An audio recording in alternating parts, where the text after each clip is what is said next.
Hello, my dear students. I am Swapna Shaji, Assistant Professor, Department of Commerce, Nirmala College, Muvatupuzha.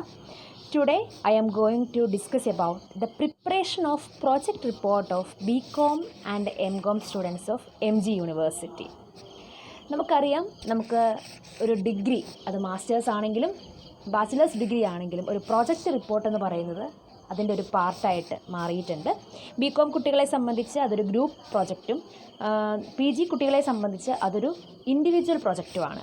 പലപ്പോഴും എന്താണ് project എന്നുള്ളതിനെക്കുറിച്ചൊരു വ്യക്തമായ അറിവില്ലാതെ തന്നെ കുട്ടികൾ മുൻ വർഷങ്ങളിലെ പ്രോജക്റ്റ് നോക്കി കോപ്പി അടിക്കുകയോ അല്ലെങ്കിൽ അതിൽ നിന്നും എന്തെങ്കിലുമൊക്കെ എടുത്ത് എഴുതി ഒരു പ്രോജക്റ്റ് റിപ്പോർട്ടുമായിട്ട് ആ ഒരു ടൈമിൽ വന്ന് മാർക്ക് മേടിക്കാനായിട്ട് തട്ടിക്കൂട്ടൽ കാണിക്കുകയാണ് ചെയ്യാറ്. ശരിക്കും എന്താണ് ഈ പ്രോജക്റ്റ് റിപ്പോർട്ട്, അല്ലെങ്കിൽ എങ്ങനെയാണ് ഒരു നല്ല പ്രോജക്റ്റ് നമുക്ക് ഉണ്ടാക്കാനായിട്ട് സാധിക്കുന്നത്?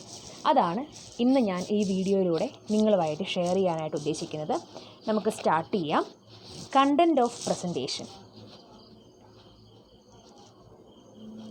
ഇന്നത്തെ ഈ വീഡിയോയുടെ മെയിൻ കണ്ടൻസ് എന്ന് പറയുന്നത് നമുക്കൊരു പ്രോജക്റ്റിൻ്റെ ടോപ്പിക് സെലക്ഷൻ എങ്ങനെ നടത്താം, പ്രോജക്റ്റിൻ്റെ ഒബ്ജക്റ്റീവ്സ് സെറ്റ് ചെയ്യുമ്പോൾ എന്തൊക്കെ കാര്യങ്ങൾ നമ്മൾ ചിന്തിക്കണം, ടൈറ്റിൽ എങ്ങനെ ആയിരിക്കണം, പ്രോജക്റ്റിൻ്റെ ക്വസ്റ്റിനെയർ എങ്ങനെ നമ്മൾ പ്രിപ്പയർ ചെയ്യണം, ചാപ്റ്റർ സ്കീമുകളും കാര്യങ്ങളുമൊക്കെ എന്താണ്, ഓരോ ചാപ്റ്ററിലും നമ്മൾ എന്ത് പറയും, ദെൻ മേജർ ഡ്രോബാക്സ് എന്തൊക്കെയാണ് മിക്കവാറും റിപ്പോർട്ടിൽ കണ്ടുവരാറുള്ളത്, ദെൻ ഒരു കൺക്ലൂഷൻ സെക്ഷൻ. ഇത്രയും കാര്യങ്ങളാണ് ഇന്ന് ഞാൻ ഈ വീഡിയോയിലൂടെ നിങ്ങളുമായിട്ട് ഷെയർ ചെയ്യാനായിട്ട് ഉദ്ദേശിച്ചിരിക്കുന്നത്. ഓക്കെ, അപ്പം നമ്മൾ എന്തൊക്കെയാണ് മെയിൻ കണ്ടൻറ് ഓഫ് പ്രസൻറ്റേഷൻ എന്നുള്ള കാര്യം പറഞ്ഞു കഴിഞ്ഞു. നമുക്ക് ഫസ്റ്റ് ടോപ്പിക്കിലേക്ക് കടക്കാം.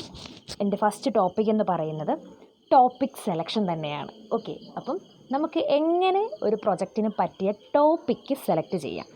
നമ്മൾ ഒരു ടോപ്പിക്ക് സെലക്ട് ചെയ്യുന്നതിന് മുന്നേ ചെയ്യേണ്ട കുറച്ച് കാര്യങ്ങളുണ്ട്. നമുക്ക് കുറേ അധികം ജേണൽസും ആർട്ടിക്കിൾസും പേപ്പേഴ്സും ഒക്കെ വേരിയസ് സൈറ്റുകളിലൊക്കെ അവൈലബിൾ ആണ്. നമ്മൾ ചെയ്യേണ്ടത്, നമ്മളൊരു പ്രൊജക്റ്റ് ചെയ്യാൻ പോവുകയാണെങ്കിൽ ഏറ്റവും ആദ്യം ചെയ്യേണ്ടത് വേരിയസ് റിസർച്ച് പേപ്പറുകൾ ഏതൊക്കെയാണ്, കുറേ റിസർച്ച് ജേണൽസ് ഏതൊക്കെയാണെന്ന് മനസ്സിലാക്കി അതിൽ ഡിഫറെൻ്റ് ആയിട്ടുള്ള പല പല പ്രൊജക്ട്സുകൾ കിടപ്പുണ്ടാവും, പല പേപ്പേഴ്സ് ആർട്ടിക്കിൾസ് ഒക്കെ കിടപ്പുണ്ടാവും. അപ്പോൾ നിങ്ങൾ അതൊക്കെ ഒന്ന് റെഫർ ചെയ്തിട്ട് നിങ്ങൾക്ക് ഫീസിബിളായ ഏതെങ്കിലും ഒരു ടോപ്പിക് എടുക്കുക എന്നുള്ളതാണ്. അപ്പോൾ നമ്മളിപ്പോൾ കുറേ ജേണൽസൊക്കെ വായിച്ചു, ഏത് ടോപ്പിക് എടുക്കണം, നമുക്ക് ഏതാണ് ചെയ്യാൻ പറ്റുക എന്നുള്ള കാര്യത്തിൽ ഒരു കൺഫ്യൂഷൻ ഉണ്ടെങ്കിൽ ഈ താഴെ പറയുന്ന കാര്യങ്ങൾ നോക്കിയിട്ട് ആ ടോപ്പിക് അങ്ങോട്ട് എടുത്താൽ മതി. നമ്മുടെ ഫസ്റ്റ് കാര്യമെന്ന് പറയുന്നത് റെലവൻസ് ഓഫ് ദി ടോപ്പിക്കാണ്. കുറേ അധികം ആൾക്കാർ ചെയ്തിട്ട് ഇനി ആ ടോപ്പിക്കിൽ പ്രത്യേകിച്ച് ഒന്നും ചെയ്യാനില്ല എന്ന് വിചാരിക്കുക. നമുക്കറിയാം, ഒരു ഫ്ലഡ് നമ്മുടെ നാട്ടിൽ വന്നു. ഇമ്പാക്റ്റ് ഓഫ് ഫ്ലഡ് എമംഗ് റീറ്റെയിലേഴ്സിനോ ഹോൾസെയിലേഴ്സിനോ എന്ത് സ്റ്റഡി നടത്തിയാലും നമുക്കറിയാം, ഫ്ലഡ് വന്ന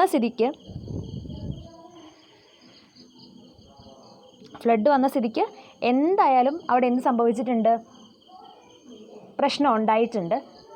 റീറ്റെയിൽ സെക്ടറും ഹോൾസെയിൽ സെക്ടറും ഒക്കെ അവിടെ തകർന്നിട്ടുണ്ട് അല്ലേ. അപ്പം ഇത്തരത്തിൽ ഫ്ലഡ് വന്നതുകൊണ്ട് എന്താണ് ഇമ്പാക്റ്റ് എന്ന് പഠിക്കുന്നതിന് അർത്ഥമില്ല. കാരണം ഇമ്പാക്റ്റ് എപ്പോഴും നെഗറ്റീവ് തന്നെയാണ്. അതുപോലെ നമ്മളൊരു ടോപ്പിക്ക് എടുക്കുമ്പോൾ അതിൻ്റെ ഇമ്പോർട്ടൻസ് എന്താണ്, പ്രസൻറ്റ് സിറ്റുവേഷനിൽ അതിനെന്തെങ്കിലും പ്രാധാന്യമുണ്ടോ, എന്താണ് അതിൻ്റെ റെലവൻസ്, ഇതാണ് നമ്മൾ ഫസ്റ്റ് മനസ്സിലാക്കേണ്ടത്. ദെൻ ഫീസിബിലിറ്റി, നമുക്ക് ചെയ്യാൻ പറ്റുന്നൊരു കാര്യമാണോ അത്. ഇപ്പോൾ നിങ്ങളൊരു ടോപ്പിക്ക് എടുക്കുകയാണ്, customer satisfaction of Lulu mall എന്നും പറഞ്ഞ് നമ്മളൊരു ടോപ്പിക്ക് എടുത്തെന്ന് വിചാരിക്കുക. നിങ്ങൾ നേരെ കുറേ ക്വസ്റ്റിനെയറുമായിട്ട് ലുലു മാളിൻ്റെ ഫ്രണ്ടിൽ പോയിട്ട് അല്ലെങ്കിൽ ലുലു മാളിനകത്ത് കയറി നിന്നിട്ട് അവിടെ വരുന്ന എല്ലാവർക്കും ഈ ക്വസ്റ്റിനെയർ വിതരണം ചെയ്യുകയാണെങ്കിൽ നിങ്ങൾ നേരെ വന്ന് അവിടുത്തെ സെക്യൂരിറ്റി പിടിച്ച് ഒരു റൂമിൽ കൊണ്ട് പൂട്ടിയിടും, പോലീസ് വരും, കേസാവും. കാരണം ലുലു മാളിലെ കസ്റ്റമേഴ്സിൻ്റെ സാറ്റിസ്ഫാക്ഷനെ കുറിച്ച് പഠിക്കാനുള്ള അവകാശം നിങ്ങൾക്കില്ല. അത് നിങ്ങൾക്ക് വേണമെങ്കിൽ ആരെങ്കിലുമൊക്കെ വീട്ടിൽ കൂടെ പോയി നിങ്ങൾ ലുലു മാളിൽ പോയിട്ടുണ്ടോ, അവിടെ എങ്ങനെയാണ് എന്നൊക്കെ മനസ്സിലാക്കാം. പക്ഷേ നമുക്ക് ആ മാളിൽ പോയി നിന്നുകൊണ്ട് അവരുടെ സ്ഥാപനത്തിൽ കയറി നിന്നുകൊണ്ട് അവരുടെ ആ സ്ഥാപനത്തിനെ അല്ലെങ്കിൽ അവരുടെ ആ ഷോപ്പിംഗ് സെൻറ്ററിനെ എങ്ങനെയാണ് കസ്റ്റമേഴ്സ് വിലയിരുത്തുന്നത് എന്നൊരു സ്റ്റഡി നമ്മൾ നടത്തുകയാണെങ്കിൽ അതൊരു പക്ഷേ ആ ലുലു മാളിന് എന്തെങ്കിലും പ്രശ്നമുണ്ട് എന്നാണ് ഈ കസ്റ്റമേഴ്സ് റിപ്ലൈ തരുന്നതെങ്കിൽ ലുലു മാളിന് അത് പ്രശ്നമാകും അല്ലേ. അപ്പം അവിടെ ആൾക്കാർ വരാതാവാം നമ്മളെ ഈ സ്റ്റഡി കൊണ്ട്. അപ്പോൾ അത്തരത്തിൽ ഒരു സ്ഥലത്തൊക്കെ നമുക്ക് എത്തിപ്പെടാൻ പറ്റാത്തൊരു സ്ഥലത്തേക്ക് നമുക്ക് എന്ത് ചെയ്യാൻ പറ്റില്ല, ഈ പറയുന്നൊരു പ്രൊജക്റ്റ് ടോപ്പിക്കുമായിട്ട് ചെല്ലാനായിട്ട് പറ്റില്ല. അപ്പം നമുക്ക് ചെയ്യാൻ പറ്റുന്നതാണോ എന്നുള്ളതാണ് രണ്ടാമത്തെ കാര്യം. Then budget. നമുക്കൊരു ടോപ്പിക് അല്ലെങ്കിൽ പ്രൊജക്റ്റ് ചെയ്യണമെങ്കിൽ എന്തായാലും കുറച്ച് ട്രാവൽ ചെയ്യേണ്ടതൊക്കെ ആയിട്ട് വരും. പ്രൈമറി ഡേറ്റ ആണെങ്കിൽ നമ്മൾ ഡേറ്റ കളക്ഷനൊക്കെ ആയിട്ട് പോകേണ്ടതായിട്ട് വരും. അപ്പം നമ്മൾ ഭയങ്കരമായിട്ട് ഒരു ഉൾപ്രദേശമൊക്കെ എടുത്താണ് നമ്മൾ സ്റ്റഡിയൊക്കെ നടത്താൻ ഉദ്ദേശിക്കുന്നതെങ്കിൽ അപ്പോൾ അത്തരം സ്ഥലങ്ങളിലൊക്കെ എത്തിപ്പെടാൻ തന്നെ നല്ല കോസ്റ്റ് ആവും. അപ്പം ബഡ്ജറ്റ് നമ്മുടെ കയ്യിലുണ്ടോ. ദെൻ റിസർച്ച് ഗ്യാപ്പ് എന്താണ്? അതാണ് ഏറ്റവും പ്രധാനപ്പെട്ട കാര്യം. നിങ്ങൾ പല ജേർണൽസും മാഗസീൻസും ഒക്കെ വായിക്കും. വായിച്ച് കഴിഞ്ഞിട്ട് ഇപ്പോൾ നിങ്ങളൊരു ടോപ്പിക് എടുക്കുകയാണെങ്കിൽ ആ ടോപ്പിക്കുമായി ബന്ധപ്പെട്ട് പല ആൾക്കാർ ഇതിന് മുന്നേ കുറേ പ്രൊജക്ട്സ് ചെയ്തിട്ടുണ്ടാവും. ആ പ്രൊജക്ട്സിൻ്റെ ഒക്കെ ഫൈൻഡിങ്സും കൺക്ലൂഷനും എന്താണ് എന്നുള്ളത് ആദ്യം മനസ്സിലാക്കുക. എന്നിട്ട് ഇനി അവർ ചെയ്യാനായിട്ട് മിച്ചം വെച്ചേക്കുന്ന എന്തെങ്കിലും കാര്യം അതിലുണ്ടോ എന്ന് നോക്കുക. ഓക്കെ, അവരെന്തൊക്കെ കാര്യങ്ങൾ കണ്ടുപിടിച്ചു, അവർ കണ്ടുപിടിക്കാനായി മറന്നുപോയ വിട്ടുപോയ ഏതെങ്കിലും ഒരു പോയിൻ്റ് ഉണ്ടോ, അല്ലെങ്കിൽ എന്തെങ്കിലും ഒരു ഏരിയ ഉണ്ടോ എന്ന് നോക്കുക. അതാണ് നമ്മുടെ റിസർച്ച് ഗ്യാപ്പ്. അതിൽ വേണം നമ്മൾ കോൺസെൻട്രേറ്റ് ചെയ്യാനായിട്ട്. ഓക്കെ, അപ്പം നമ്മളിപ്പോൾ ഒരു consumer satisfaction of cosmetic product എടുക്കുന്നത്, അല്ലെങ്കിൽ എന്താണ് ഷാമ്പു എടുക്കുന്നതെന്ന് വിചാരിക്കുക. പല തരത്തിലുള്ള ക്വസ്റ്റ്യൻസ് ഈ പറഞ്ഞ പല ആൾക്കാരും ചോദിച്ചിട്ടുണ്ടാവാം. ഷാമ്പുവിൻ്റെ സ്മെല്ല് നിങ്ങൾക്ക് ഇഷ്ടമാണോ, കളർ ഇഷ്ടമാണോ, കോസ്റ്റ് ഇഷ്ടമാണോ എന്നൊക്കെ ചോദിച്ചിട്ടുണ്ടാവാം. പക്ഷേ ചുമ്മാ ഒരു എക്സാമ്പിളായിട്ട് പറയുകയാണ്, നിങ്ങൾ ഈ ഷാമ്പു യൂസ് ചെയ്യുന്നത് നിങ്ങളുടെ ഹസ്ബൻഡിന് ഇഷ്ടമാണോ എന്നൊരു ചോദ്യം ഒരു പക്ഷേ ഈ പറയുന്ന ആളുകൾ ചോദിച്ചിട്ടുണ്ടാവില്ല. ഓക്കെ, നിങ്ങൾ ഷാമ്പു യൂസ് ചെയ്യുന്നത് നിങ്ങൾക്ക് വേണ്ടി തന്നെയാണോ, മറ്റാരെങ്കിലും ആകർഷിക്കാനാണോ എന്നൊക്കെ നമുക്ക് ചോദ്യങ്ങൾ ഉൾപ്പെടുത്താം. അപ്പോൾ അവർ ഈ പറയുന്ന ഒരു ടോപ്പിക്ക് റിലേറ്റഡ് ആയിട്ട് പല പ്രോജക്ട്സ് ആൾക്കാർ ചെയ്തിട്ടുണ്ടാവും. അവർ കവർ ചെയ്യാത്ത ആ ഒരു ഏരിയ ഏതാണ്, എന്താണ് നമ്മുടെ റിസർച്ച് ഗ്യാപ്പ്, അതാണ് നമ്മൾ മെയിനായിട്ട് വെച്ചുകൊണ്ടൊരു പ്രോജക്റ്റ് സ്റ്റാർട്ട് ചെയ്യേണ്ടത്. Okay, then availability of respondents. നമ്മളൊരു ടോപ്പിക് എടുത്തു കഴിഞ്ഞാൽ നിർബന്ധമായിട്ടും പ്രൈമറി ഡേറ്റ റിലേറ്റഡ് ആയ ടോപ്പിക് ആണെങ്കിൽ നമുക്ക് ആ ഒരു ക്വസ്റ്റ്യനെയർ നമ്മൾ ഉണ്ടാക്കും. ആ ക്വസ്റ്റ്യനെയറുമായിട്ട് ആൾക്കാരെ ചെന്ന് കണ്ട് ക്വസ്റ്റ്യൻ ചോദിച്ചാണ് ആൻസർ കണ്ടെത്തുന്നത് അല്ലേ. അപ്പം അല്ലെങ്കിൽ നമ്മളൊന്നെങ്കിൽ മെയിൽ ചെയ്ത് കൊടുക്കും, ക്വസ്റ്റ്യൻസ് അവർ ഫില്ല് ചെയ്ത് റിട്ടേൺ തരും. അപ്പം അത്തരത്തിൽ നമുക്ക് റെസ്പോണ്ടൻസിനെ കിട്ടുമോ, ഇതാണ് നമ്മൾ അറിയേണ്ടത്. ഇപ്പോൾ ഒരു ട്രൈബൽ ഏരിയയിലൊക്കെയാണ് നമ്മൾ ഒരു സ്റ്റഡി നടത്തുന്നതെങ്കിൽ അവിടെ പഠിച്ച അല്ലെങ്കിൽ അവിടെ വിദ്യാഭ്യാസമുള്ള ആളുകളുടെ ഇടയ്ക്ക് നടത്തുന്നൊരു സ്റ്റഡി ആണെങ്കിൽ നമ്പർ ഓഫ് എന്താണ് എഡ്യൂക്കേഷൻ ഒരുപാട് അല്ലെങ്കിൽ വിദ്യാഭ്യാസം ഒരുപാട് കിട്ടിയ ട്രൈബൽസ് എന്ന് പറയുന്നത് വളരെ ചുരുക്കമായിരിക്കും. അപ്പം നമ്മളൊരു 100 പേരെ എടുക്കാനൊക്കെ തീരുമാനിച്ചെന്ന് വിചാരിക്കുക, അത്രയും സാമ്പിൾ നമുക്ക് ഒരുപക്ഷെ ഒരു ഏരിയയിൽ നിന്നും കിട്ടണം എന്നില്ല. അപ്പം അവൈലബിലിറ്റി ഓഫ് റെസ്പോണ്ടൻസ്, നമ്മൾ ഉദ്ദേശിക്കുന്ന അത്രയും റെസ്പോണ്ടൻസിന് നമുക്ക് കിട്ടുമോ എന്നുള്ള കാര്യം നമ്മളൊന്ന് മനസ്സിലാക്കണം. ദെൻ ബെനഫിഷ്യറി, നമ്മൾ ഒരു ടോപ്പിക്കിന്മേൽ സ്റ്റഡി നടത്തിയാൽ ആരാണ് അതിൻ്റെ ബെനഫിഷ്യറി എന്നുള്ള കാര്യം കൂടി മനസ്സിലാക്കണം. ഇപ്പോൾ ഒരു കോസ്മെറ്റിക് പ്രോഡക്റ്റിനെ കുറിച്ച് നമ്മൾ സ്റ്റഡി നടത്തുവാണെങ്കിൽ ആ കോസ്മെറ്റിക് പ്രൊഡ്യൂസ് ചെയ്യുന്നവർക്ക് അതിൻ്റെ ബെനിഫിറ്റ് ഉണ്ട്, ശരിയല്ലേ? നിങ്ങളുടെ പ്രോഡക്റ്റ് നല്ലതാണോ ചീത്തയാണോ, കസ്റ്റമേഴ്സിൻ്റെ ഇടയിൽ എന്താണ് അഭിപ്രായം എന്നൊക്കെ അറിയാനായിട്ട് ഈ പറയുന്ന സ്റ്റഡി അവരെ ഹെൽപ്പ് ചെയ്യും. നേരെ മറിച്ച് ഇപ്പോൾ ഒരു റേഷൻ ഷോപ്പിൻ്റെ കാര്യം എടുക്കാം. Impact of ePOS machines in ration shop എന്ന് പറഞ്ഞ് നമുക്കൊരു സ്റ്റഡി നടത്താം. അപ്പോൾ ആ മെഷീൻ വന്നതുകൊണ്ട് ഗവൺമെൻറ് ഉദ്ദേശിച്ച കാര്യങ്ങളൊക്കെ നടക്കുന്നുണ്ടോ, ബ്ലാക്ക് മാർക്കറ്റ് അവോയ്ഡ് ചെയ്യാൻ പറ്റുന്നുണ്ടോ എന്നൊക്കെ നമ്മൾ കണ്ടുപിടിക്കുകയാണെങ്കിൽ നമ്മുടെ ഈ ഫൈൻഡിങ്സും കൺക്ലൂഷൻസും ഗവൺമെൻറ്റിന് ഹെൽപ്ഫുള്ളാണ്, ശരിയല്ലേ? അപ്പം അത്തരത്തിൽ നമ്മുടെ പ്രോജക്റ്റിൻ്റെ ബെനഫിഷ്യറി ആരാണ് എന്നുള്ള കാര്യം കൂടി നമ്മൾ ടോപ്പിക് എടുക്കുമ്പോൾ ചിന്തിക്കണം. ഏതൊക്കെയാണ്, കുറേ റിവ്യൂ ഒക്കെ നടത്തണം, റെലവൻസ് ഉണ്ടോ എന്ന് നോക്കണം, ഫീസിബിൾ ആണോ എന്ന് നോക്കണം, ബഡ്ജറ്റ് തികയുമോ എന്ന് നോക്കണം, റിസർച്ച് ഗ്യാപ്പ് നമ്മൾ കണ്ടെത്തണം, അവൈലബിലിറ്റി ഓഫ് റെസ്പോണ്ടൻസ് നമ്മൾ ചിന്തിക്കണം, ബെനഫിഷ്യറി ആരാണെന്നുള്ള കാര്യം മനസ്സിലാക്കണം. ഓക്കെ, ദെൻ ഞാനൊരു ടോപ്പിക്ക് ഇപ്പോൾ സെലക്ട് ചെയ്യുകയാണ്. ഇതിനെ വെച്ചുകൊണ്ട് ഞാൻ കുറച്ച് എക്സാമ്പിൾസ് ഈ ഒരു വീഡിയോയിൽ പറയാൻ വേണ്ടി, നിങ്ങൾക്കൊന്ന് മനസ്സിലാക്കാൻ വേണ്ടി ഞാനൊരു ടോപ്പിക്ക് മാത്രം സെലക്ട് ചെയ്ത് കാണിക്കുകയാണ്. എൻ്റെ ടോപ്പിക് എന്ന് പറയുന്നത് impact of demonetisation among household. Rough ടോപ്പിക്കാണ് impact of demonetisation among household. നമുക്കറിയാം 500-ൻ്റെ 1000-ൻ്റെ നോട്ട് നിരോധനം വന്നിരുന്നു. അത് ഓരോ കുടുംബങ്ങളിലും എത്രത്തോളം ബാധിച്ചു, അത് എന്ത് എഫക്റ്റാണ് ഉണ്ടാക്കിയത്, ഇതാണ് ഞാൻ സെലക്ട് ചെയ്തിരിക്കുന്ന ഒരു ടോപ്പിക് എന്ന് നിങ്ങൾ വിചാരിക്കുക. ഓക്കെ, ഇനി നമ്മളൊരു ടോപ്പിക് എടുത്തു കഴിഞ്ഞാൽ നേരെ ഒരു പ്രൊജക്റ്റ് എഴുതാൻ പോവല്ല ചെയ്യുന്നത്. ഈ ടോപ്പിക്ക് വെച്ച് നമ്മൾ എന്ത് ചെയ്യാനാണ് ഉദ്ദേശിക്കുന്നത്, what is our objective of the study ആദ്യം തന്നെ നമ്മൾ ഫിക്സ് ചെയ്യണം. Okay, objective of the study നമ്മൾ ആദ്യം തന്നെ ഫിക്സ് ചെയ്യണം. അപ്പോൾ ഒബ്ജക്റ്റീവ് ഫിക്സ് ചെയ്യുമ്പം ശ്രദ്ധിക്കേണ്ട കാര്യം, വാട്ട് ഈസ് യുവർ ഒബ്ജക്റ്റീവ്, നിങ്ങളുടെ പ്രൊജക്റ്റിൻ്റെ ഒബ്ജക്റ്റീവ് എന്താണ് എന്നുള്ളതാണ് നിർബന്ധമായിട്ടും കാണിക്കേണ്ടത്. Then what is research gap, നേരത്തെ നമ്മൾ പറഞ്ഞില്ലേ ആരും ചെയ്യാത്ത ആ ഒരു ഏരിയ ഏതാണെന്നുള്ളത്, ആ ഏരിയയിൽ കോൺസെൻട്രേറ്റ് ചെയ്ത് വേണം നമ്മൾ ഒബ്ജക്റ്റീവ് ഉണ്ടാക്കാനായിട്ട്. പറയുന്നത് ശ്രദ്ധിക്കുക. പൊതുവേ ഡിഗ്രി പ്രൊജക്റ്റുകളിൽ കണ്ടുവരുന്നൊരു മിസ്റ്റേക്ക്, ഒബ്ജക്റ്റീവിൻ്റെ എണ്ണം കൂടിയാൽ മാത്രമാണ് പ്രൊജക്റ്റ് വളരെ നന്നാവൂ എന്നൊരു അഭിപ്രായം എല്ലാവരുടെ ഇടയിലുണ്ട്. ശരിക്കും ഒബ്ജക്റ്റീവിൻ്റെ എണ്ണം മാക്സിമം 3 എണ്ണം വരുന്നതാണ് നല്ലത്. അതിനപ്പുറത്തേക്ക് പോകാണ്ടിരിക്കുന്നതാണ് നല്ലത്. നമ്മൾ ഒരു ക്വസ്റ്റ്യനെയർ ഉണ്ടാക്കുന്നത് ഈ ഒബ്ജക്റ്റീവിനെ ബേസ് ചെയ്തായിരിക്കണം. ഓക്കെ, അപ്പോൾ ഒബ്ജക്റ്റീവ് ഒരുപാട് ഉണ്ടായി എന്ന് കരുതി നമ്മുടെ പ്രൊജക്റ്റ് നന്നാവണമെന്നില്ല. മിനിമം 3 ഒബ്ജക്റ്റീവ്, മാക്സിമം 3 ഒബ്ജക്റ്റീവ് വെക്കുന്നതാണ് എന്തുകൊണ്ടും നല്ലത്. അപ്പോൾ നമുക്കൊരു ഒബ്ജക്റ്റീവുമായി ബന്ധപ്പെട്ട് ഒരു 6-7 ക്വസ്റ്റ്യൻസ് ചോദിക്കാൻ പറ്റും. അപ്പം നമ്മുടെ ക്വസ്റ്റ്യനെയറിലെ നമ്പർ ഓഫ് ക്വസ്റ്റ്യൻസ് ഏകദേശം ഒരു 20-25 റേഞ്ചിൽ നിൽക്കുകയും ചെയ്യും. ഒരുപാട് ഒബ്ജക്റ്റീവ് ഉണ്ടായിട്ട് കാര്യമില്ല. ഒബ്ജക്റ്റീവിൻ്റെ റെലവൻസ് ആണ് ഏറ്റവും പ്രധാനപ്പെട്ടത്. അപ്പം നമ്മൾ ആദ്യം ഒരു ടോപ്പിക്ക് സെലക്ട് ചെയ്തു, നമ്മുടെ സ്റ്റഡിയുടെ ഒബ്ജക്റ്റീവ് എന്താണെന്ന് തീരുമാനിക്കുകയാണ്. ഞാനൊരു എക്സാമ്പിൾ കൊടുത്തിട്ടുണ്ട് നമ്മുടെ ഡിമോണിറ്റൈസേഷൻ വെച്ചുകൊണ്ട് തന്നെ. എൻ്റെ ആ ഒരു ഒബ്ജക്റ്റീവ് എന്തൊക്കെയാണെന്ന് നമുക്ക് നോക്കാം. To examine savings and spending pattern before and after demonetization. ഓരോ ഹൗസ് ഹോൾഡും എത്ര രൂപ ഡിമോണിറ്റൈസേഷന് മുന്നേ സേവ് ചെയ്തിരുന്നു, സ്പെൻഡ് ചെയ്തിരുന്നു, അതുപോലെ തന്നെ അതിന് ശേഷം എത്ര രൂപ സേവ് ചെയ്തിരുന്നു, സ്പെൻഡ് ചെയ്തിരുന്നു, ഇത് മനസ്സിലാക്കണം എനിക്ക്. ദെൻ രണ്ടാമത്തെ എൻ്റെ ഒബ്ജക്റ്റീവ് എന്താണ്? To analyse various shopping sites visited by respondents before and after demonetisation. ഡിമോണിറ്റൈസേഷന് മുൻപും അതിന് ശേഷവും ഈ ഓരോ ഹൗസ് ഹോൾഡും ഏതൊക്കെ ഷോപ്പിംഗ് സൈറ്റുകൾ യൂസ് ചെയ്യുന്നു. എന്തിനാണ് ഇങ്ങനൊരു ക്വസ്റ്റ്യൻ എന്ന് വെച്ചാൽ, 500-ൻ്റെ 1000-ൻ്റെ നോട്ട് പിൻവലിച്ചു, കയ്യിൽ ക്യാഷ് വെച്ചുകൊണ്ടിരിക്കാൻ പലർക്കും ഒരു പേടി വന്നിട്ടുണ്ടാവാം. അപ്പം കുറേ പേരെങ്കിലും ഓൺലൈൻ ഷോപ്പിങ്ങിലേക്ക് തിരിഞ്ഞിട്ടുണ്ടാവാം, ക്യാഷ്ലെസ് എക്കോണമി എന്നൊരു കാര്യം ഫോളോ ചെയ്യാനായിട്ട്. അപ്പം അങ്ങനെയാണെങ്കിൽ അത് എത്രത്തോളം ഉണ്ടെന്ന് മനസ്സിലാക്കണമെങ്കിൽ ഇത്തരത്തിലൊരു ഒബ്ജക്റ്റീവ് വെച്ചേ പറ്റും. Okay, then to understand the effect of demonetisation on offline payment methods. Demonetisation വന്നതോടുകൂടി ഡയറക്റ്റ് പേയ്മെൻറ്റ് മെത്തേഡായ DD, ചെക്ക്, ക്യാഷ് ഇതിലൊക്കെ എത്രത്തോളം മാറ്റം വന്നിട്ടുണ്ട്, ഇതിൻ്റെ യൂസേജിനൊക്കെ എത്രത്തോളം മാറ്റം വന്നിട്ടുണ്ട് എന്നുള്ള കാര്യങ്ങൾ ആണ് എനിക്ക് അറിയേണ്ടത്. അപ്പം ഞാൻ എൻ്റെ ടോപ്പിക്കിനെ ബേസ് ചെയ്ത് 3 ഒബ്ജക്റ്റീവും സെറ്റ് ചെയ്തു. ഓക്കെ, ഇനി നമ്മൾ എന്താണ് ചെയ്യാൻ പോകുന്നത്? Title of the project. അപ്പം നമ്മൾ ആദ്യം ഒരു ടോപ്പിക്ക് സെലക്ട് ചെയ്തു, ഒബ്ജക്റ്റീവും സെറ്റ് ചെയ്തു, അതിനുശേഷം നമ്മൾ ടൈറ്റിലേക്ക് വരാണ്. 3 കാര്യങ്ങളാണ് ടൈറ്റിൽ തിരഞ്ഞെടുക്കുമ്പോൾ ശ്രദ്ധിക്കേണ്ടത്. Title should be clear, it should be simple and it should be attractive.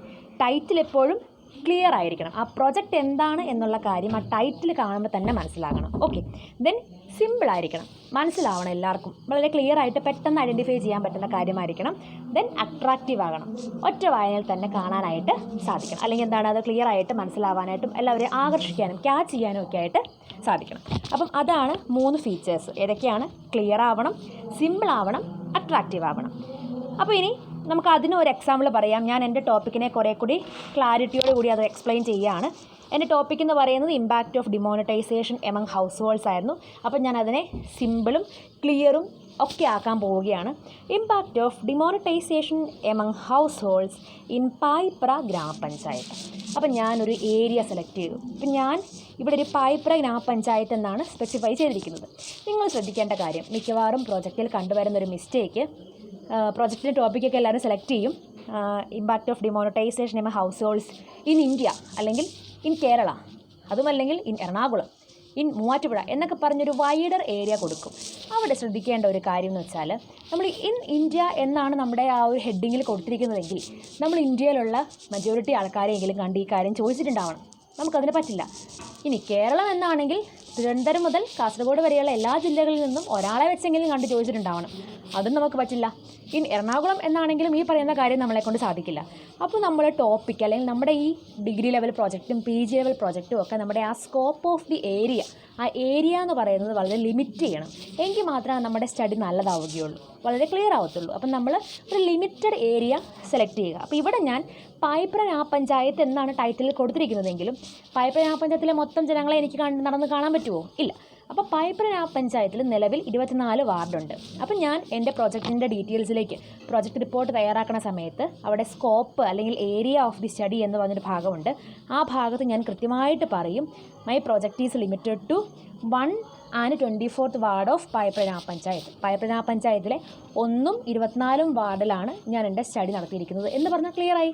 അപ്പം 1ാമത്തെ വാർഡിൽ ഒരു 1000 പേരുണ്ടെന്ന് വിചാരിക്കുക, 24ാമത്തെ വാർഡിൽ 2000 പേരുണ്ടെന്ന് വിചാരിക്കുക. എല്ലാവരെയും പോയി കാണാൻ പറ്റിയില്ലെങ്കിലും 1000-ൽ നിന്നൊരു 50 പേരും 24-ൽ നിന്നൊരു 100 പേരെ എടുക്കുവാണെങ്കിൽ 150 എന്നൊരു സാമ്പിൾ നമുക്ക് അവിടെ ഫിക്സ് ചെയ്യാം. ഓക്കെ, അപ്പോൾ ഞാൻ പറഞ്ഞു വന്നത് ഇത്രയേ ഉള്ളൂ.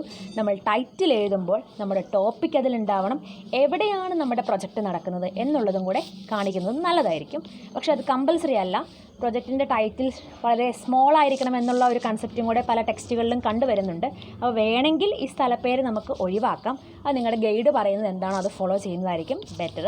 സ്ഥലപ്പേര് വെച്ചു എന്ന് കരുതി മിസ്റ്റേക്കല്ല, വെച്ചില്ല എന്ന് കരുതിയും മിസ്റ്റേക്കല്ല. നമുക്ക് ടോപ്പിക്ക് ക്ലിയർ ആവണം, ക്യാപ്ഷൻ അട്രാക്റ്റീവ് ആകണം. ആ കാര്യം ശ്രദ്ധിക്കുക. ഹെഡിങ് വെക്കുന്നതായിരിക്കും, ഏതാണ് സ്ഥലം എന്നുള്ള കാര്യം കൃത്യമായി മെൻഷൻ ചെയ്യുന്നതായിരിക്കും എന്തുകൊണ്ടും ആ ഒരു ടൈറ്റിൽ കുറേ കൂടി മെച്ചപ്പെടാൻ നല്ലത്. ഓക്കെ, ദെൻ അടുത്തതാണ് ക്വസ്റ്റ്യനെയർ. അപ്പം നമ്മൾ ടോപ്പിക്ക് സെലക്ട് ചെയ്തു, ഒബ്ജക്റ്റീവ് സെലക്ട് ചെയ്തു, ഒരു ടൈറ്റിലൊക്കെ ഇട്ടു അല്ലേ, നമ്മൾ കുട്ടിക്ക് പേര് വരെ ഇട്ട് കഴിഞ്ഞു. ഇനിയാണ് നമ്മൾ നമ്മുടെ ക്വസ്റ്റ്യനെയറിലേക്ക് വരാൻ പോകുന്നത്. എപ്പോഴും ക്വസ്റ്റ്യനെയർ പ്രിപ്പയർ ചെയ്യുമ്പം നമ്മുടെ ഫോക്കസ് എന്ന് പറയുന്നത് ഒബ്ജക്റ്റീവ്സ് ആയിരിക്കണം. എന്താണ് നമ്മുടെ ഫസ്റ്റ് ഒബ്ജക്റ്റീവ്? ആ ഒബ്ജക്റ്റീവിനെ കുറിച്ച് മനസ്സിലാക്കാൻ നമ്മൾ ഏതൊക്കെ ക്വസ്റ്റ്യൻസ് ചോദിക്കണം, എന്താണ് സെക്കൻഡ് ഒബ്ജക്റ്റീവ്, അതിനെ കൂടുതൽ അറിയാൻ നമ്മൾ ഏതൊക്കെ ക്വസ്റ്റ്യൻസ് ചോദിക്കണം. ഇങ്ങനെയാണ് നമ്മൾ ക്വസ്റ്റ്യനെയർ ഫ്രെയിം ചെയ്യേണ്ടത്. ഓക്കെ, അപ്പം നമുക്ക് എല്ലാ ക്വസ്റ്റ്യനെയറിലും കണ്ടുവരുന്ന കുറച്ച് കോമൺ ക്വസ്റ്റ്യൻസ് ഉണ്ട്. അത് നമുക്ക് ക്വസ്റ്റ്യനെയർ ഉണ്ടാക്കുന്ന ടൈമിൽ പ്രൊഫൈൽ ഓഫ് ദി റെസ്പോണ്ടൻസ് എന്ന് പറഞ്ഞൊരു ഹെഡ് കൊടുത്തിട്ട് താഴേക്ക് ക്വസ്റ്റ്യൻസ് ചോദിക്കുകയാണെങ്കിൽ കുറേ കൂടി ഇൻട്രസ്റ്റിംഗ് ആയിരിക്കും ആ ക്വസ്റ്റ്യൻ പേപ്പർ കാണാൻ. പ്രൊഫൈൽ ഓഫ് ദി റെസ്പോണ്ടൻറ്റ് എന്നൊരു ടൈറ്റിൽ കൊടുത്തതിന് ശേഷം ആ ക്വസ്റ്റ്യനെയറിലെ കോമൺ ക്വസ്റ്റ്യൻസ് അങ്ങ് ഉൾപ്പെടുത്തുക. കോമൺ ക്വസ്റ്റ്യൻസ് എന്ന് പറയുമ്പം നമ്മൾ നെയിം ചോദിക്കാറുണ്ട്, age, gender, education qualification, monthly income എത്രയാണെന്ന് ചോദിക്കാറുണ്ട്, മാരിറ്റൽ സ്റ്റാറ്റസ് എന്താണ്, മാരിഡ് ആണോ അൺമാരിഡ് ആണോ എന്നൊക്കെ നമ്മൾ ചോദിക്കാറുണ്ട്. അപ്പം ആ കാര്യങ്ങളും കൂടെ നമുക്ക് എവിടെ ഉൾപ്പെടുത്താം? ക്വസ്റ്റ്യനെയറിലെ ഫസ്റ്റ് പാർട്ടായ പ്രൊഫൈൽ ഓഫ് ദി റെസ്പോണ്ടൻറ്റ് എന്നൊരു കാറ്റഗറി പ്രൊവൈഡ് ചെയ്തിട്ട് അവിടെ കൊടുക്കുകയാണെങ്കിൽ കുറേ കൂടി അണ്ടർസ്റ്റാൻഡിങ് അല്ലേ, കുറേ കൂടി ഈസി ആയിട്ട് നമുക്കത് മനസ്സിലാക്കാനായിട്ട് സാധിക്കും. ദെൻ സെക്കൻഡ് ഏരിയ ആണ് ക്വസ്റ്റ്യനെയറിലെ ക്വസ്റ്റ്യൻസ് ബേസ്ഡ് ഓൺ ഒബ്ജക്റ്റീവ്സ്. ഒബ്ജക്റ്റീവ്സിനെ ബേസ് ചെയ്തുകൊണ്ടുള്ള ക്വസ്റ്റ്യൻസ് ആണ് ഇനി അങ്ങ് താഴേക്ക് വേണ്ടത്. അപ്പം നമ്മൾക്ക് 3 ഒബ്ജക്റ്റീവ് ഉണ്ടെന്ന് വിചാരിക്കുക. അപ്പം നമ്മുടെ ക്വസ്റ്റ്യനെയറിനെ 4 പാർട്ടായിട്ട് ഡിവൈഡ് ചെയ്യുകയാണെങ്കിൽ ബെറ്റർ ആയിരിക്കും. 3 ഒബ്ജക്റ്റീവ് ഉള്ള ഒരു പ്രൊജക്റ്റ് ആണെങ്കിൽ ക്വസ്റ്റ്യനെയർ 4 പാർട്ടാക്കുക. First part profile of the respondent, second part എന്ന് പറയുന്നതാണ് നമ്മുടെ ഫസ്റ്റ് ഒബ്ജക്റ്റീവും അതിൻ്റെ ക്വസ്റ്റ്യൻസും, തേർഡ് പാർട്ട് സെക്കൻഡ് ഒബ്ജക്റ്റീവും അതിൻ്റെ കുറച്ച് ക്വസ്റ്റ്യൻസും, ഫോർത്ത് പാർട്ട് മൂന്നാമത്തെ ഒബ്ജക്റ്റീവും അതിൻ്റെ ക്വസ്റ്റ്യൻസും. ഇങ്ങനെയാണ് ആ ക്വസ്റ്റ്യനെയറിൻ്റെ പാറ്റേൺ വരേണ്ടത്. അപ്പോൾ ഞാനൊരു എക്സാമ്പിൾ കൊടുത്തിട്ടുണ്ട്. ക്വസ്റ്റ്യൻ ബേസ്ഡ് ഓൺ ഒബ്ജക്റ്റീവ്, അതിൻ്റെ എക്സാമ്പിളാണ്. എൻ്റെ ഫസ്റ്റ് ഒബ്ജക്റ്റീവ് എന്ന് പറയുന്നത് to examine savings and spending pattern before and after demonetization ആയിരുന്നു. അപ്പോൾ ഈ ഒരു കാര്യം എങ്ങനെയാണ് സേവിങ്സ് നടത്തിക്കൊണ്ടിരുന്നത്, എങ്ങനെയാണ് സ്പെൻഡിങ് നടക്കുന്നത് എന്ന് മനസ്സിലാക്കണമെങ്കിൽ നമുക്ക് ഈ പറയുന്ന 2 ക്വസ്റ്റ്യൻസ് ചോദിക്കാം. ഞാൻ എക്സാമ്പിൾ കൊടുത്തേക്കെന്ന് നോക്കുക. What are the major savings avenues before demonetisation? ഞാൻ ചോദിച്ചിട്ടുണ്ട് സേവിങ്സ് ബാങ്ക് അക്കൗണ്ട് ആയിരുന്നോ, FD ആയിരുന്നോ, പോസ്റ്റ് ഓഫീസ് ആയിരുന്നോ, എനി അതർ സ്കീംസ് ആയിരുന്നോ എന്ന് ചോദിക്കാം. അപ്പം ബിഫോർ ഡിമോണിറ്റൈസേഷന് മുന്നേ നിങ്ങളിതിൽ ഏതാണെന്ന് ഉപയോഗിച്ചുകൊണ്ടിരുന്നത്. ദെൻ രണ്ടാമത്തെ ക്വസ്റ്റ്യൻ ആയിട്ട് എനിക്ക് ചോദിക്കാം, what are the major savings avenues after demonetisation? നാണയ നിരോധനം അല്ലെങ്കിൽ നോട്ട് നിരോധനം വന്നതിന് ശേഷം നിങ്ങൾ ഏത് ടെക്നിക്കാണ് ഫോളോ ചെയ്യുന്നത്, ഏത് അവന്യൂ ആണ് ഫോളോ ചെയ്യുന്നത് എന്ന് നമുക്ക് ചോദിക്കാം. അടുത്തൊരു ക്വസ്റ്റ്യൻ ആയിട്ട് ചോദിക്കാം, amount of savings before demonetisation. ഓരോ മാസവും എത്ര രൂപ വെച്ചാണ് നിങ്ങൾ സേവ് ചെയ്തുകൊണ്ടിരുന്നത്? അത് നമുക്ക് വേണമെങ്കിൽ ചോദിക്കാം. 1000 രൂപയായിരുന്നോ, 1000 മുതൽ 2000 വരെ ആയിരുന്നോ, 2000 മുതൽ 3000 വരെ ആയിരുന്നോ, അതോ ഇനി 3000-ന് മുകളിലായിരുന്നോ എന്നുള്ള കാര്യമൊക്കെ നമുക്ക് ചോദിക്കാം. ദെൻ ആഫ്റ്റർ എത്രയായിരുന്നു ചോദിക്കാം. പിന്നെ എന്താണ്, നിങ്ങളുടെ വരുമാനത്തിൻ്റെ എത്ര ശതമാനമാണ് നിങ്ങൾ ഡിമോണിറ്റൈസേഷന് മുൻപ് സേവ് ചെയ്തിരുന്നത്, അതിന് ശേഷം എത്രയാണ് സേവ് ചെയ്യുന്നത് എന്നൊക്കെ പറഞ്ഞ് നമ്മുടെ ഫസ്റ്റ് ഒബ്ജക്റ്റീവിനെ സാറ്റിസ്ഫൈ ചെയ്യുന്ന ഒരു 4-5 ക്വസ്റ്റ്യൻസ് ഉൾപ്പെടുത്തുക. ദെൻ സെക്കൻഡ് ഒബ്ജക്റ്റീവിനെ സാറ്റിസ്ഫൈ ചെയ്യുന്ന 4-5 ഒബ്ജക്റ്റീവ്സ് ഉൾപ്പെടുത്തുക. അപ്പോൾ നിങ്ങളുടെ ഗൈഡിൻ്റെ അടുത്ത് ക്വസ്റ്റ്യനെയറിനെ കുറിച്ച് പറഞ്ഞു ചെല്ലുമ്പോൾ ഗൈഡ് സ്ഥിരമായിട്ട് യൂസ് ചെയ്യുന്ന ഒരു വാക്കായിരിക്കും ഒബ്ജക്റ്റീവിനെ സാറ്റിസ്ഫൈ ചെയ്യുന്ന വേരിയബിൾസ് കണ്ടെത്തുക എന്ന് പറഞ്ഞാൽ ഓരോ ഒബ്ജക്റ്റീവും എങ്ങനെ മനസ്സിലാക്കാമെന്നറിയുന്ന കുറേ ക്വസ്റ്റ്യൻസ് കൊണ്ടുവരാനാണ് ഈ പറയുന്ന ഗൈഡ് ഉദ്ദേശിക്കുന്നത്. ഒബ്ജക്റ്റീവിനെ സാറ്റിസ്ഫൈ ചെയ്യുന്ന വേരിയബിൾസ് ഏതൊക്കെയാണെന്ന് ചോദിച്ചാൽ ഓരോ ഒബ്ജക്റ്റീവിനും മാച്ചായ ആ ക്വസ്റ്റ്യൻസ് ഏതൊക്കെയാണ് എന്ന് കണ്ടെത്താനാണ് ഈ പറയുന്ന ഗൈഡ് ഉദ്ദേശിക്കുന്നത്. ഇനി ശ്രദ്ധിക്കേണ്ട ഒരു കാര്യം, ഡിഗ്രി ലെവൽ പ്രോജക്റ്റ് ആണെങ്കിൽ ചുമ്മാ യെസ് ഓർ നോ ക്വസ്റ്റ്യൻസ് ഉൾപ്പെടുത്തുന്നതിന് പകരം 3 point scale type, Likert type scale questions ഉൾപ്പെടുത്തുന്നതായിരിക്കും നല്ലത്. എന്ന് വെച്ചാൽ ഒരു ഓപ്ഷൻ കൊടുത്തിട്ട് എന്താണ്, സ്ട്രോങ്ലി എഗ്രി അല്ലെങ്കിൽ എഗ്രി, ന്യൂട്രൽ, ഡിസഗ്രി എന്നിങ്ങനെ 3 ഓപ്ഷൻസ് കൊടുക്കുക. അല്ലെങ്കിൽ നമുക്ക് പറയാം highly satisfied, neutral, dissatisfied, highly dissatisfied, ഇങ്ങനെ 5 കാറ്റഗറിയൊക്കെ ആയിട്ട് ഓരോ ക്വസ്റ്റ്യൻസിനും ഓപ്ഷൻ കൊടുക്കുകയാണെങ്കിൽ, അല്ലെങ്കിൽ റാങ്കിങ് ക്വസ്റ്റ്യൻസ്, അതൊക്കെ നിങ്ങൾക്ക് ഓരോ ഗൈഡ് പറഞ്ഞു തരും. റാങ്കിങ് ക്വസ്റ്റ്യൻസ് ഒക്കെ ചെയ്യുകയാണെങ്കിൽ, അല്ലെങ്കിൽ 4 ഓപ്ഷൻ കൊടുത്തിട്ട് നിങ്ങളുടെ പ്രിഫറൻസ് അനുസരിച്ച് 1 to 4 റാങ്ക് ചെയ്യുക എന്നൊക്കെ പറയുകയാണെങ്കിൽ കുട്ടികൾക്ക് അത് ചെയ്യാനും, അല്ലെങ്കിൽ റെസ്പോണ്ടൻസിന് അത് ചെയ്യാനും ഈസി ആയിരിക്കും. ആ ക്വസ്റ്റ്യൻ പേപ്പർ അല്ലെങ്കിൽ ക്വസ്റ്റ്യനെയർ കാണാൻ കുറേ കൂടി ഭംഗിയായിരിക്കും. അപ്പം നോർമൽ യെസ് ഓർ നോ ക്വസ്റ്റ്യൻസിന് പകരം ക്വസ്റ്റ്യനെയർ കുറേ കൂടി അട്രാക്റ്റീവ് ആക്കാനായിട്ട് ബോക്സുകളൊക്കെ യൂസ് ചെയ്യുക. Yes or no questions avoid ചെയ്ത് ഈ liquid type scale questions, strongly agree disagree ടൈപ്പോ ഹൈലി സാറ്റിസ്ഫൈഡ് ഡിസാറ്റിസ്ഫൈഡ് ടൈപ്പോ അങ്ങനെയൊക്കെ ഉൾപ്പെടുത്തുകയാണെങ്കിൽ ക്വസ്റ്റ്യനെയർ വളരെ അട്രാക്റ്റീവ് ആകും, ഫില്ല് ചെയ്യാൻ എളുപ്പവുമാകും. ഓക്കെ, ദെൻ ഇനി നമ്മൾ പ്രൊജക്റ്റ് റിപ്പോർട്ടിലേക്ക് കടക്കുകയാണ്.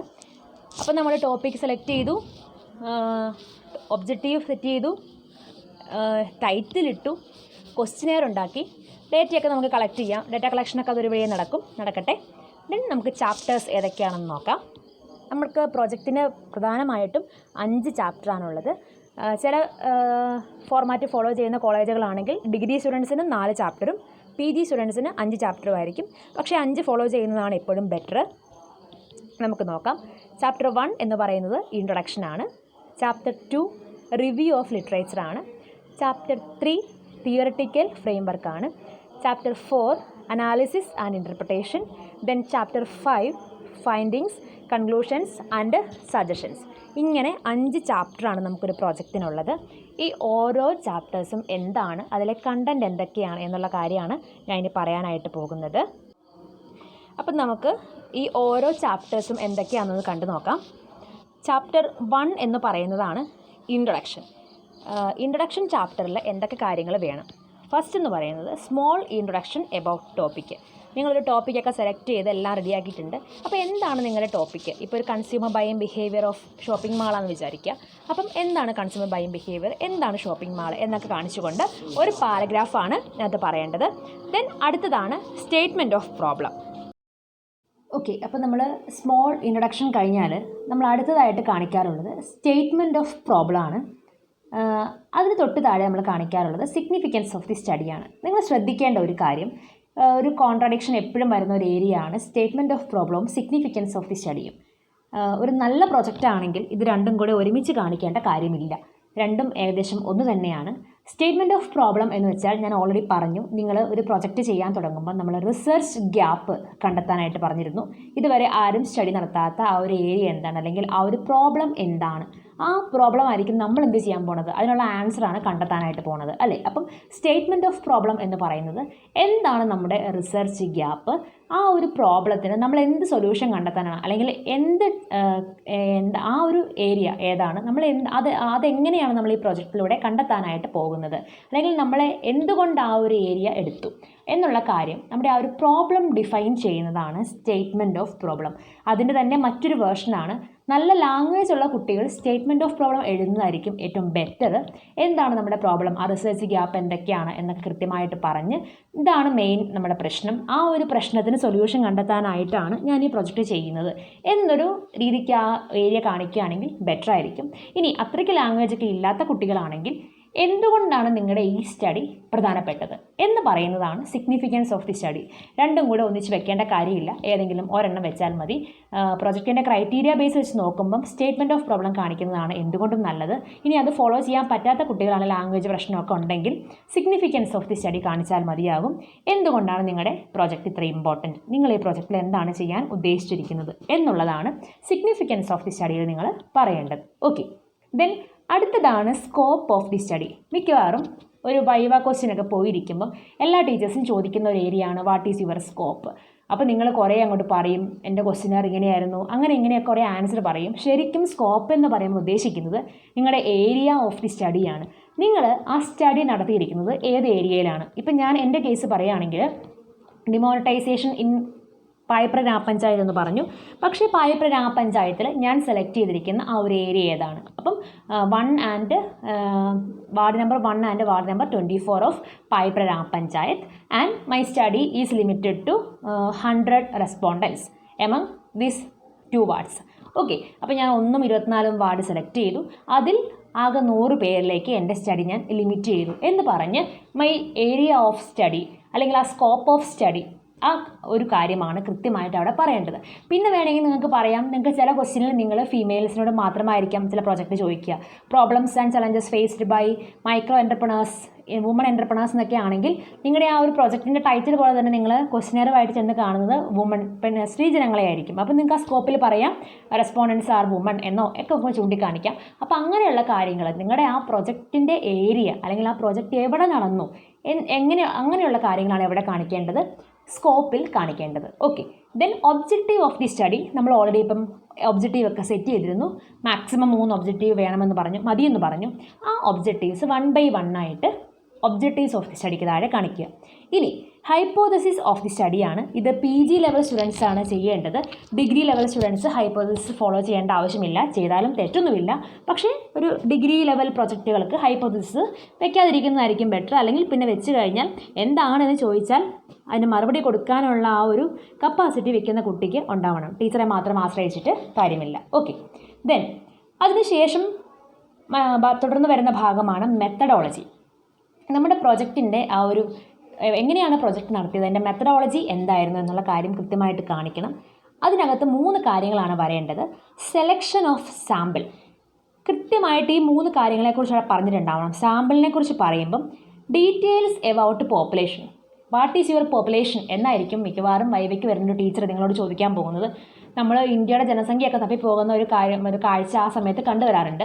ശരിക്കും അതല്ല, വാട്ട് ഈസ് യുവർ പോപ്പുലേഷൻ എന്ന് ചോദിച്ചാൽ, ഇപ്പം ഞാൻ എൻ്റെ സ്റ്റഡിക്ക് 1 24 വാർഡാണ് എടുത്തേക്കുന്നതെങ്കിൽ അവിടുത്തെ ആൾക്കാരുടെ എണ്ണം, അതാണ് ഞാൻ പറയേണ്ടത്. എന്ത് പോപ്പുലേഷൻ? 1ാം വാർഡിൽ 1000 ഹൗസ് ഹോൾഡ് ഉണ്ട്, 24ാം വാർഡിൽ 2000 ഹൗസ് ഹോൾഡ് ഉണ്ട്. That is my population. Okay, അപ്പോൾ ടോട്ടൽ ആളുകളുടെ, നമ്മൾ എടുത്തേക്കുന്ന പർട്ടിക്കുലർ ഏരിയയിലെ ആളുകളുടെ എണ്ണം. ഇനി നിങ്ങൾ എടുക്കുന്നത് ബജാജ് 2 വീലർ ഉള്ളവരുടെ ഒരു ഏരിയ എന്ന് വിചാരിക്കുക, അല്ലെങ്കിൽ അവരെക്കുറിച്ചുള്ള സ്റ്റഡിയാണെന്ന് വിചാരിക്കുക. അപ്പോൾ നിങ്ങളുടെ ആ ടോപ്പിക്കിൻ്റെ സാമ്പിൾ അല്ലെങ്കിൽ പോപ്പുലേഷൻ എന്ന് പറയുന്നത് നിങ്ങളുടെ ആ പർട്ടിക്കുലർ ഏരിയയിൽ ബജാജ് 2 വീലറുള്ള ടോട്ടൽ ആളുകളുടെ എണ്ണമായിരിക്കും നിങ്ങളുടെ പോപ്പുലേഷൻ.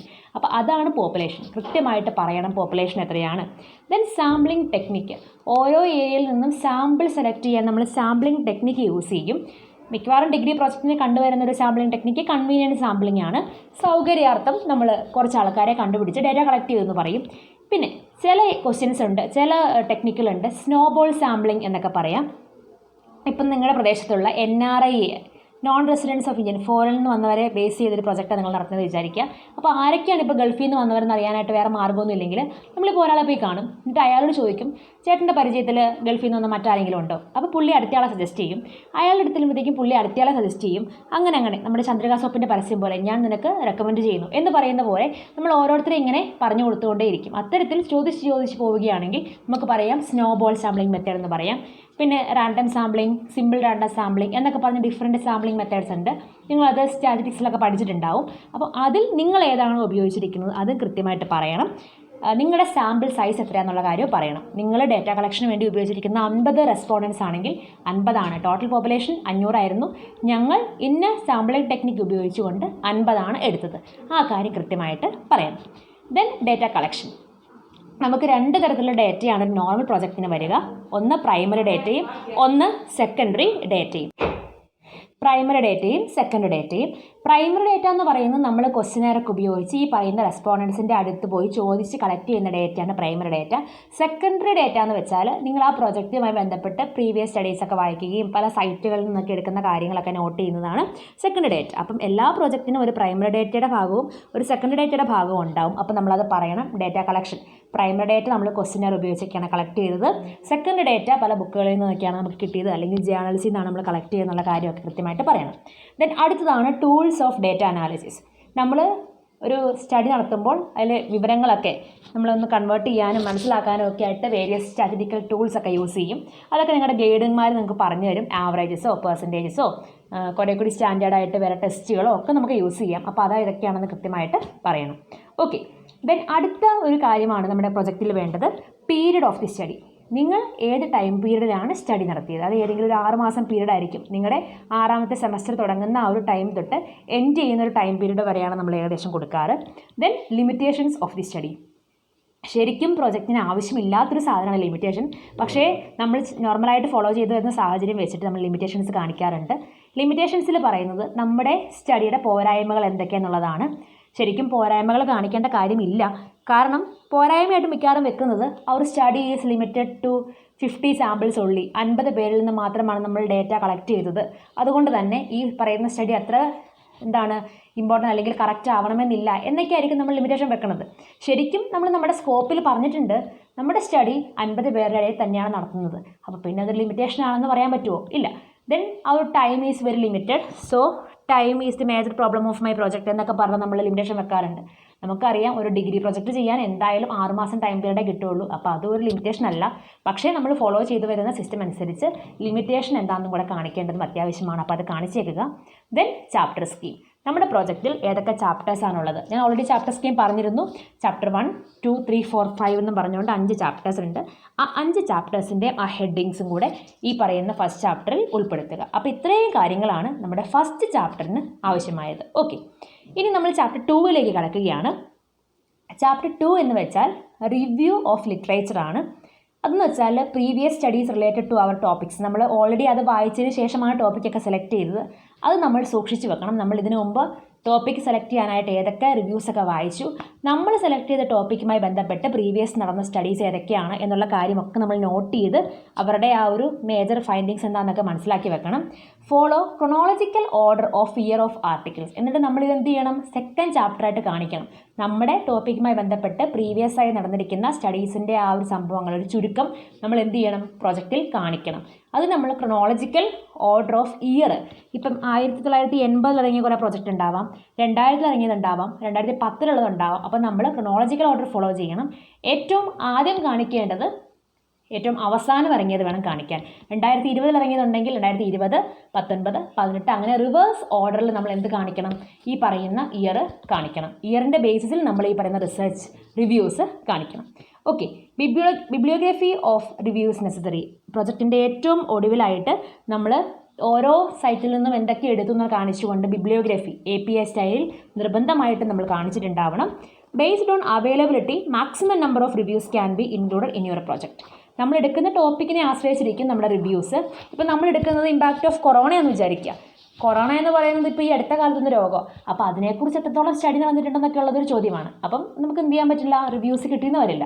പക്ഷെ നമ്മൾ എടുക്കുന്നത് വല്ല ഷോപ്പിംഗ് മാൾസിനെ കുറിച്ചൊക്കെ ആണെങ്കിൽ ഇഷ്ടം പോലെ സ്റ്റഡീസ് നടന്നിട്ടുണ്ടാവും. അപ്പം നമുക്ക് ഒരുപാട് റിവ്യൂസ് കിട്ടിയെന്ന് വരും. അപ്പം ഏകദേശം ഒരു 10 മുതൽ മാക്സിമം 15 വരാൻ പാകത്തിനോ ഇനി കിട്ടുന്ന അനുസരിച്ച് എത്രയാണോ നമുക്ക് അത്രയും റിവ്യൂസും നമ്മുടെ പ്രോജക്റ്റിൽ സെക്കൻഡ് ചാപ്റ്ററിൽ ഉൾപ്പെടുത്താം.